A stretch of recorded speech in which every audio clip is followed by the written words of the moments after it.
ঘরে এসেছে, আমার টাকাটা মেসেজ আসলো, আমি টাকা তুলতে গেলাম তো টাকা নাই, অন্য নামে পুনাধরির নামে টাকা ভরেছে, জানি না তো কি কারসারি করেছে, আমার সবই মিলে গেছে, উপপ্রধান মিলে কি কারসারি করেছে জানি না। আমার টাকা আমি খুঁজতে যাই, টাকা আমার নাই। আরো অনেক কেউরি হয়েছে, ওরা তো গুরুত্ব দেয়নি। আমার কাগজ আছে, আমার সবই কিছু আছে, আমি গুরুত্ব দিয়েছি, আমার জিনিস হারিয়েছে, আমি খোঁজাখুঁজি করি।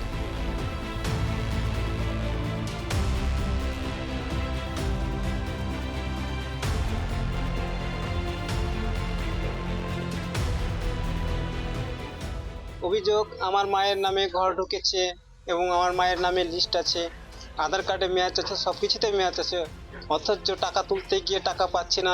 আমি মেসেজ পাচ্ছি, টাকার মেসেজ পাচ্ছি, আমার হিয়ারিংয়ের মেসেজ পাচ্ছি, কিন্তু অন্য কারো অ্যাকাউন্টে টাকা ঢোকানো হয়েছে।